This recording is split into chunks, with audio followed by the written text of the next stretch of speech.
FROMME here with the Backwoodsman Institute. In this video, we'll be talking about some packable tinder options you have to put in your survival kit. Now, packing tinder is always a good option because if it's wet outside or just got done raining or whatever, it can be hard, not impossible, but hard to find some natural tinder that you can easily make a fire with. So by packing it with you, you're already that far ahead. So what is tinder? Tinder is something that catches a spark easily and you can build a fire off of. Now, there's plenty of tinder options like for sale in the hiking section, camping sections of stores. If you want to spend the money on them, by all means, go for it. The items I'm going to show you today, you probably got laying around the house, and you can put them to use. And it's all about how you pack them to keep them waterproof, and they'll be good for you in any condition. All right, the first few items I'm going to show you here can be started easily with a ferro rod and a striker. All right, the first item up is a cotton ball dipped in petroleum jelly. Now, on the internet and other places, they may say saturate it. Don't saturate it. You don't want to saturate it because that makes it hard to catch a spark with a ferro rod. I'd say ratio no more than half petroleum jelly to your cotton ball. So now you're just going to rub the Vaseline into the cotton ball. I like to leave somewhat of a dry area that I can throw my sparks onto, and it catches real easy when it's dry. You can make these up beforehand and just store them in your survival kit. All right, so what I'm going to do to show you how it works is I got one cotton ball without Vaseline. That's going to be over here. Then I'm going to put our cotton ball with the Vaseline on this side. We're going to see the difference in how they burn. Here we go.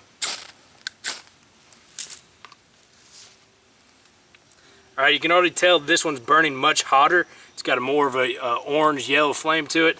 This one's kind of dwindling down already, and you can see the white cotton still intact on this thing right here. What's happening is the cotton or the Vaseline is burning off before the cotton ball because it's petroleum based.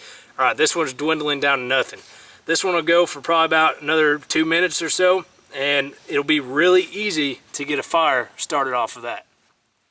All right, the next item we got is dryer lint. Straight from the screen of your dryer, it's got all the different fabrics you wear into one finely ground bundle. Okay, so what I like to do is, once again, increase the surface area just like we did on the cotton ball.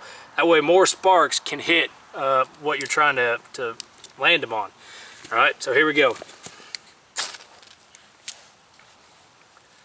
Catches a spark real easy, and it's gonna burn for a decent amount of time, more than what the cotton ball will, because this might have acrylics and it might have other different fabrics other than just cotton in it. But it does burn somewhat quickly. All right, so next item we got is jute string. Some people use it for crafts, might have it laying around or whatever, but you can pick it up from a hardware store or craft store. Usually comes on like a 100-foot roll for about 10 bucks, something like that. But how I store it in my kit is I'll cut a bunch of little strands just like this, about 6 inches long, and I'll store them in my kit like that. But that's not how we're going to use them. What we're going to do is you take a strand and then you start pulling it apart. And there's multiple different strands in here. Once you get it all the way down, you'll end up with just fibers. So this is still one strand of the piece we just cut. Now we're starting to pull into the actual fibers of the jute right here. So you want to keep pulling that apart until you get a big bundle that you can work with. And it may take 5 or 6 strands like this in order to get a nice bundle. Now we got a decent sized bundle we can work with. I use jute string when I use char cloth. Char cloth isn't really tinder, it just catches a spark and holds it. Then you roll it into your tinder bundle. In that case, it'll be jute string, and then you blow on it until you get a flame. All right, so what we're gonna do is we're gonna use it by itself as the tinder it is. All right, now jute string burns really quickly, so you're gonna have your other natural tinder, your dried grass, dried leaves, little sticks, stuff like that, ready to, put together in a big tinder bundle to catch. So here we go. Catches easily, it's burning quickly.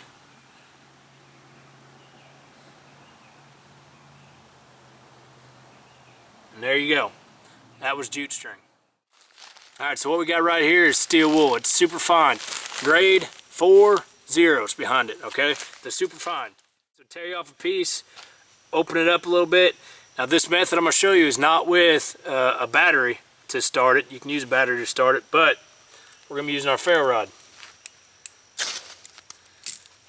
Just like that, it's burning. All them little strands are heating up together, and you can roll it into something else, all right? Dried grass or something. You see it creeping along, all them coals building up. All right. Now I want to show you when this goes out. Actually, I might be able to do it while we're doing it. Let me zoom in. Okay, it just went out. I want to show you something. This blue-gray items, or the blue-gray part over here, is stuff that's burned up. It's not usable again.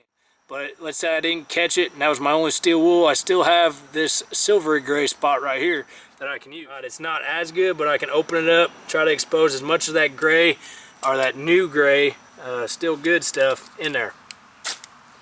Alright, and that was the exact same piece, and it caught again.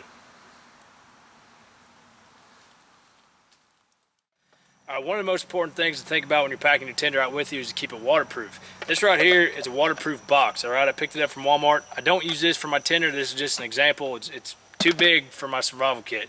I just keep other hunting stuff, whatever, in here in my big pack. They do make smaller ones that are for smartphones, and that would be an excellent option for keeping your Tinder waterproof. Alright, another option you have, this right here is a pill fob. It's on a keychain, and I put it on a carabiner that I keep with me everywhere I go. You can buy them at a pharmacy. It's a waterproof pill container that I keep a cotton ball with some Vaseline. Everything stays waterproof, and I have a waterproof Tinder option at the ready anywhere I go. So that's an option. Another thing is a Ziploc bag that can seal up, and I reinforce it with duct tape. These things can last a really long time when you reinforce them with duct tape. So those are, all right, so there you have it. Put it in your pack, keep it waterproof, and any of those options I just showed you will work just fine in a survival situation. Hope you liked the video. Catch you in a bit.